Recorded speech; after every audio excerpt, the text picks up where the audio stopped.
Hello guys, welcome back to our YouTube channel all rounder education. आज की video में हम करने वाले हैं ये वाली theorem, MSc functional analysis, MSc mathematics third semester. और जो ये मैं प्लेलिस्ट बना रही हूँ, जितने भी थ्योरम्स वगैरह डाल रही हूँ, ये मैंने वो थ्योरम्स डाली हैं जो एमडीयू में हर बार आई हुई हैं, यानी कि मोस्ट इंपॉर्टेंट थ्योरम्स हैं ये। इनको तो आपको करना ही पड़ेगा। अगर इसके अलावा भी आपका कोई डाउट है, आप चाहते हैं कि जिसका प्रूफ मैं आपको दूं, वीडियो बनाऊं, तो आप उसको कमेंट सेक्शन में उस क्वेश्चन को लिख सकते हैं। अगर मेरे पास अवेलेबल होगा तो मैं जल्दी से जल्दी वीडियो बना के आपको सोल्यूशन प्रोवाइड करने की कोशिश करूँगी। तो आज की वीडियो स्टार्ट करते हैं। प्लेलिस्ट को जाके विजिट कर लेना, अपने फ्रेंड्स के साथ शेयर कर देना। आज का टॉपिक है a non linear space is a बनाक स्पेस। जो एक नॉन लीनियर स्पेस है वो बनाक स्पेस होगा if and only if every absolutely summable series is summable. हर एक एब्सोल्युटली समेबल सीरीज है वो समेबल होगी। तो इफ़ एंड ओनली इफ की कंडीशन आ गई, ये चीज़ होगी तो ये होगी, अगर ये होती है तो ये होगी। डेफिनेशंस फर्स्ट वीडियो आपको करनी पड़ेगी। डेफिनेशंस के लिए आप सबसे पहले, मैं आपको हर वीडियो में बोल रही हूँ, फर्स्ट वीडियो आप ज़रूर देखें, क्योंकि उसमें मैंने सारा बेसिक्स कराया हुआ है। अगर आपको वो क्लियर होता है तभी आपको थ्योरम्स का पता लगेगा कि किस वर्ड का मतलब क्या है। ठीक है, तो इसका प्रूफ देख लेते हैं। सपोज कर लिया मैंने n जो है वो कोई भी एक बनाक स्पेस है, and summation n is equal to 1 to infinity x n. ये मेरे पास कोई भी एब्सोल्युटली समेबल सीरीज है किसी भी नॉन लीनियर स्पेस के अंदर। ठीक है, तो ये क्या इंप्लाई करती है कि summation n is equal to 1 to infinity norm of x n is finite.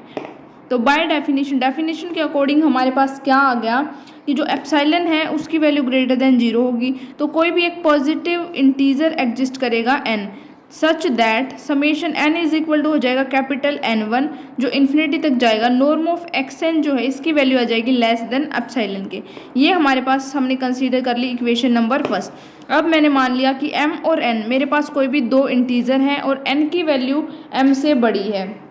ठीक है, तो मैंने कंसीडर किया norm of s n minus s m is equal to norm of summation i is equal to 1 to n x i minus summation i is equal to 1 to n x i, which is equal to आ जाएगा norm of summation i is equal to m plus 1 से लेके N तक x I.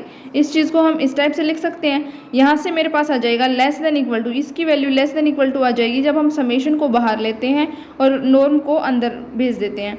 Hence for all m और n, जब m और n की value हमारे पास greater than equal to n होगी तो हमारे पास आ जाएगा norm of s n minus s m is less than equal to summation i is equal to m plus 1 to n norm of x i, which is less than equal to summation i is equal to m plus 1 to n। इसमें भी मैंने क्या किया, summation को बाहर लेके simply यही लिखा है। तो इसकी वैल्यू लेस देन आ जाएगी एप्सिलॉन से फ्रॉम इक्वेशन नंबर फर्स्ट। जो इक्वेशन नंबर फर्स्ट थी हमारी, ये क्या थी, इसकी value less then epsilon i थी। तो इसी टाइप की कुछ कंडीशन हमारे पास यहाँ बनी है, तो इसको हम लेस देन एप्सिलॉन लिख देंगे इक्वेशन नंबर फर्स्ट की हेल्प से। यहाँ से हमारे पास एक चीज़ प्रूव हो गई कि जो एस एन है वो कोई भी एक कोशी सीक्वेंस है एन के अंदर। बट हमें पता है कि जो एन है वो कंप्लीट है, क्योंकि वो बनाक स्पेस है। बनाक स्पेस होगा तो कंप्लीट भी होगा, नॉन लीनियर स्पेस भी होगा। तो सो देयर एग्जिस्ट एस, कोई भी एक एस एग्जिस्ट करेगा जो बिलोंग करेगा एन से, such that limit n tends to infinity s n जो है उसकी वैल्यू आ जाएगी एस के इक्वल।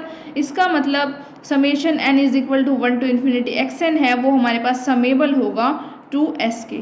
ठीक है, अब कन्वर्स पार्ट देख लेते हैं। अगर हमारे पास एब्सोल्युटली समेबल सीरीज़ है वो समेबल है, सपोज कर लिया मैंने कि जो भी एब्सोल्युटली समेबल सीरीज़ है वो मेरे पास समेबल है, तो अब हमें प्रूव क्या करना है कि जो n है वो कोई भी एक बनाक स्पेस है। बनाक स्पेस प्रूव करना है, तो बनाक स्पेस का मतलब ही क्या होता है कि कंप्लीट होना चाहिए और नॉन लीनियर स्पेस होना चाहिए। अब मैंने लेट कर लिया xn है वो कोई भी एक कॉशी सीक्वेंस है n के अंदर, देन बाय डेफिनेशन के according for each epsilon greater than 0, हर एक एप्सिलॉन ग्रेटर देन 0 के लिए कोई भी एक पॉजिटिव इंटीजर n के एग्जिस्ट करेगा such that norm of x n minus x m is less than होगा एप्सिलॉन के, और इसकी वैल्यू किसके इक्वल होगी 1/2 रेज़ टू पावर k के। इफ़ n और m, जब n और m है उन दोनों की वैल्यू हमारे पास इस इंटीजर से बड़ी है। यहाँ पे हमने कुछ नहीं किया, केवल सिर्फ कोशी सीक्वेंस की डेफिनेशन लगाई है हमने। अब हम क्या करते हैं चूज़ कर लेते हैं कोई भी एन के सच दैट जो एन के प्लस 1 है वो ग्रेटर देन होगा एन के से। अब हमने डिफाइन किया कोई भी y1 की वैल्यू मैंने मान ली कि xn1 होगी, y2 जो है उसकी मान ली xn2 माइनस xn1 है। इसी टाइप से y3 की वैल्यू आ गई xn3 minus xn2 up to so on yk तक की वैल्यू मैंने फाइंड कर ली, विच इज़ इक्वल टू आ जाएगी xnk minus xnk minus 1k। Then हमारे पास आ जाएगा y1 plus y2 plus yk is equal to xnk। अब हमारे पास इस टाइप से ये सीरीज आ गई कि summation n is equal to 1 to infinity y n with kth partial sum is x n के। इसका जो केथ पार्शियल सम है उसकी वैल्यू है हमारे पास एक्स एन के। इसको मैंने समेशन की यानी कि सम की फॉर्म में लिखा, सीरीज की फॉर्म में लिखा, तो इसको मैंने इस टाइप से लिख दिया। इसकी वैल्यू एक्स एन के इक्वल, इसका मतलब ये केथ पार्शियल सम है इस चीज़ का। यहाँ से अगर मैं नॉर्म अप्लाई करती हूँ वाई के ऊपर, तो यहाँ पे वाई की वैल्यू ये आई हुई थी हमारी, इसके ऊपर भी नॉर्म अप्लाई हो जाएगा, नॉर्म ऑफ एक्स एन के माइनस 1, जहाँ पे के की वैल्यू ग्रेटर देन 1 है। अब समेशन अप्लाई कर दिया, summation k is equal to 1 to infinity norm of y k which is equal to norm of y1 plus summation k is equal to 2 to infinity norm of y के।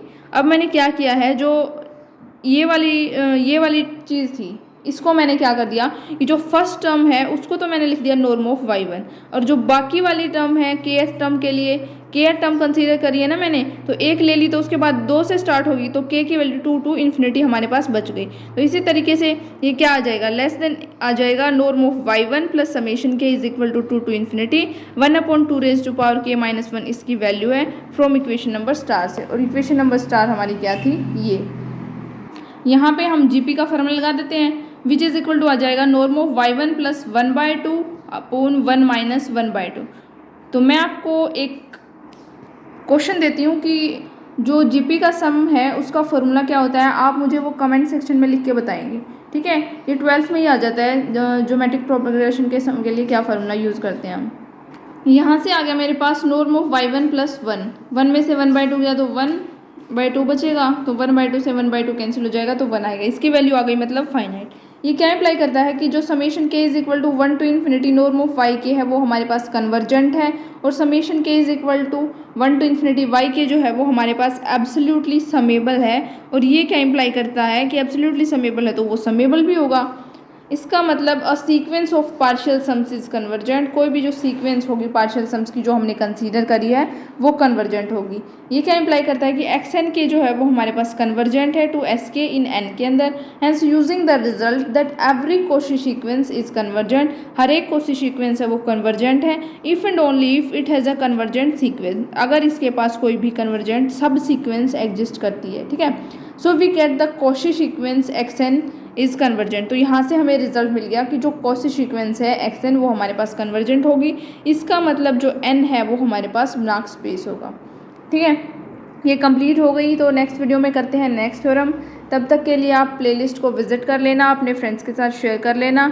और मैं फिर से बता रही हूँ आपको, ये इंपॉर्टेंट क्वेश्चंस है जो एमडीयू में आए हुए हैं, प्रीवियस ईयर्स पेपर उठा के आप देख सकते हो, सभी का सॉल्यूशन इस प्लेलिस्ट में आपको मिलेगा। Thank you.